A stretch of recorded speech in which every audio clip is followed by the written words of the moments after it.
México subordinado. La subordinación en la etapa neoliberal. Séptima parte. Grandes logros del liberalismo social. Adeudo, privatizaciones, modernización educativa, TLC e hidrocarburos. Entrega del sistema bancario. Sección 19. Esta es una obra del maestro Héctor Alejandro Mora Gallardo. La ruta de la banca hacia la extranjerización.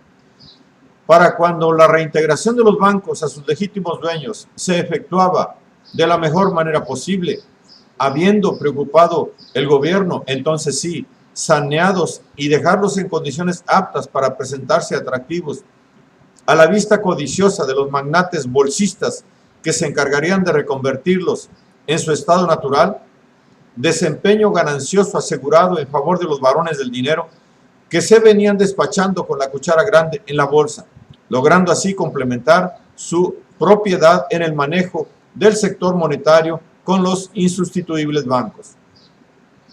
Aconteciendo que Banca Serfín era vendida en enero del 92 al grupo financiero operadora de bolsa OBSA, institución que era sabido, se benefició con el crack bursátil del 87, cometiendo grandes fraudes y atropellando a sus clientes, motivo por el cual, y ante las demandas de los afectados, el presidente de OBSA, Eduardo Legorreta Chauvet, fue a dar a la cárcel, quedando separado de ese grupo financiero.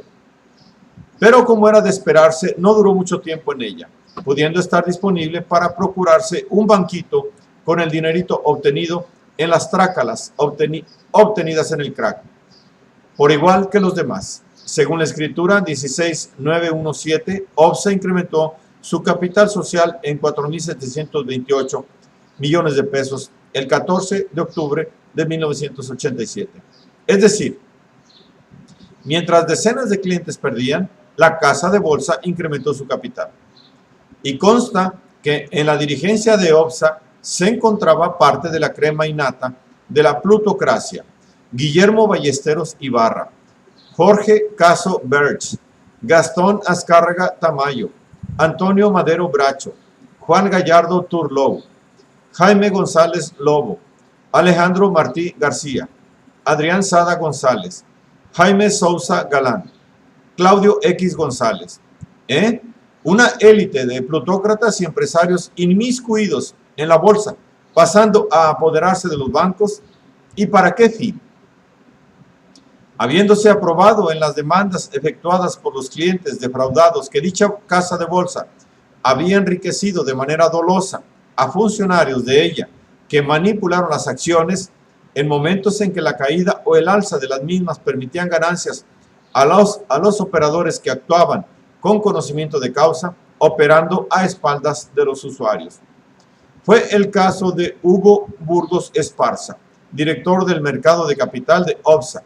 Utilizó el contrato 13-226-8 a nombre de su hija de 3 años de edad. Como no podía firmar, estamparon su huella digital en el documento y se le vendió a los barrios, sin su consentimiento, 100,000 acciones de OBSA el 8 de octubre de 1987, un día después del crack. Esta operación le reportó a Burgos Esparza 1.900 millones de pesos en tan solo una operación. Realizó muchas más, al igual que los principales directivos y consejeros de OBSA, que deberán ser convocados por el juez una vez que se consigne el caso, afirman los barrios. La reasignación de las acciones efectuadas por los principales condueños de operadora se hicieron de manera encubierta, ocultando los auténticos compradores y vendedores de los títulos por aquello de ser una auténtica SA, con la agravante del caso de que la venta de Serfín a OBSA se realiza teniendo de por medio un préstamo que la aún estatal Serfín le concede al grupo financiero Inverlat de los hermanos Legorreta Chauvet, Agustín y Eduardo, por $200 millones para comprar Multibanco Comermex, por la cuantía del préstamo equivalente al 85% del valor contable de Comermex y por la autorización del presidente del Consejo de Banca Serfín, debió aprobar el préstamo, o sea, Guillermo Ortiz, el encargado por Hacienda para vender los bancos. Parecía tratarse de una preasignación a favor de Legorreta, digno ejemplo de la desincorporación bancaria realizada durante el salinato. Por supuesto que Guillermo Ortiz negó que el préstamo se hubiese realizado por una banca Serfín, todavía entidad del Estado. Un documento anterior a la venta prueba lo contrario. Una carta enviada por Banca Serfín a Inverlat el 15 de enero de 1992, en la que se da cuenta que el Comité de Crédito de Banca Serfín ha autorizado el otorgamiento de un crédito el 9 de febrero de este año. Comermex fue asignado a Inverlat por 2.7 billones de pesos, de los de aquel entonces, más abultados por devaluados. Vos debéis recordar que en aquel entonces la inflación monetaria le ponía dígitos de más al dinero, que después por decreto se suprimieron, pasando de ser 30.000 sin un cero a 3.000. Haciéndose así de la reintegración de los bancos a sus legítimos dueños, un regalo del Estado neoliberal a los magnates de la bolsa para que se regodeasen con todo el poder del manejo del sistema monetario en México, privilegio que no fueron capaces de mantener, aunque dirán como excusa, es que nos los vendieron muy caros. El secretario de Hacienda, Pedro Asper Milla, puntualizó en 8 tesis la justificación de la reprivatización. 1. Conformar un sistema financiero más eficiente y competitivo, pretendiéndose reducir el margen de ganancia de los bancos nacionales, pues este es mayor que el de los extranjeros. Esto le permite una tasa de ganancia de 6 u 8 puntos porcentuales, cuando en Estados Unidos es de 2 o 3 puntos, y en Europa llega hasta 1 punto. Había que reducirlo, pero el costo cobrado por los bancos y el seguimiento de la voracidad ya acostumbrada en la bolsa por los nuevos dueños no permitía la reducción pretendida. 2. Garantizar una participación diversificada y plural en el capital, con objeto de alentar la inversión en el sector e impedir fenómenos indeseables de concentración. No ocurría de esa manera, puesto que al privatizarse se concentró aún más. 4 instituciones de crédito pasaron a concentrar el 80% de la captación bancaria, además de que, como lo hace ver Fernando Ortega Pizarro, un magnate como Carlos Slim, accionista de Bancomer y Banamex, hacía valer los procedimientos tipo holding, acciones minoritarias en múltiples bancos o empresas son la fórmula para hacerse de un gran capital. 3. Vincular la aptitud y la claridad moral en la administración de los bancos con un adecuado nivel de capitalización. Retórica que no daba cuenta de la realidad. Los bancos eran y volvieron a ser propiedad de aborazados, que tendrían un marco desregulado propicio para que se despacharan con la cuchara grande en los abusos al público demandante de servicio, como en la bolsa. 4. Asegurar que la banca mexicana sea controlada por mexicanos. En principio eso se realiza, pero al no cuidarse de la capitalización, se orillaba a cometer excesos de inmediato para resarcir el costo pagado por la compra, haciendo que los platos caros los pagaran los usuarios, indisponiéndolos en contra de los neobanqueros. Los abusos conducían a cosas peores. Un agosto negro aconteció en 1991 como otra crisis monetaria derivada de la especulación bancaria efectuada con créditos públicos. A semejanza de la bolsa, los neobanqueros procedían a procurar macro ganancias a costa del erario público y de los clientes. 5. Buscar la descentralización y el arraigo regional de las instituciones.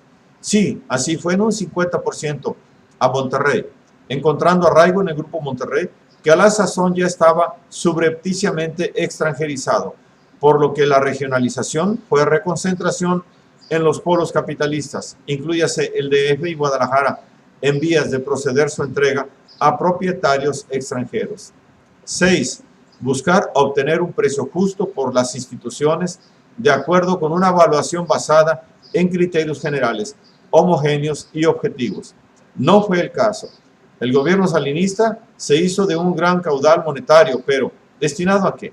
Por supuesto que no a la beneficencia pública, y mucha de la banca reprivatizada ciertamente quedó descapitalizada. 7. Lograr la conformación de un sistema financiero balanceado en cuanto a tamaño y poder económico, se procurará evitar la concentración en agrupaciones formadas por bancos, casas de bolsa, aseguradoras y otros intermediarios, todos de gran tamaño, que pueden generar posiciones oligopólicas indeseables. Mera retórica. En la concesión actuaron haciendo todo lo contrario. Además de la concentración ya aludida y de su ubicación en los polos de mayor desarrollo, se autorizó la formación de grupos financieros que comprenden precisamente bancos, casas de bolsa, aseguradoras y de factoraje. Entre los más grandes se encuentran Grupo Banaxi, Grupo Industrial Bancomer y Grupo Financiero Serfín, por decir lo menos. 8. Propiciar las sanas prácticas financieras y bancarias. Se busca evitar la conformación de grupos financieros industriales, ya que estos concentran el ingreso y pueden provocar un uso ineficiente de los recursos. Esto fue una burla a la opinión pública nacional. Era un hecho que la plutocracia debería pasar a ser la oligarquía en el México modernizado que Carlos Salinas procreó. Empero, algo saldría mal. ¿O es que habría que saber que la banca mexicana en realidad estaba destinada al verdadero gran capital? Nos los vendieron a muy alto costo, se quejaban los neobanqueros, pero bien que los compraron en base a las ganancias obtenidas en la bolsa y a las generosas compensaciones que el propio gobierno les había otorgado. Pero ciertamente el precio rebasaba lo hasta entonces obtenido en el sistema monetario privado, quedando, como decimos, orientados a resarcir en lo inmediato lo invertido, haciendo por obtener ganancias compensatorias a corto plazo, determinando su incapacidad para hacerlos funcionar con solvencia. Así, en 1992 obtuvieron utilidades netas por 6.421.000 millones de pesos, aun y cuando 1993 fue el año de menor crecimiento en lo que iba del sexenio. ¿Serían factor en aminorarlo? 5 grupos financieros concentraban el 75% de los servicios de banca y servicio, 66% del mercado de sociedades de inversión y 52.4% de la custodia de valores en casas de bolsa. 5 grupos representados por capitostes que se cuentan con los dedos de las manos. Los 5 grupos financieros más grandes del país: Banamex Axival, Roberto Hernández y Alfredo Arp; Bancomer, Eugenio Lagüera; Comermex, Inverlat, Agustín Legorreta Chauvet; Multibanco Mercantil Probursa, José Madariaga Lomelí; y Serfín, OPSA, Adrián Sada González. Solo los grupos Banamex y Bancomer acumulaban el 49.65% de la captación total de recursos del sistema bancario.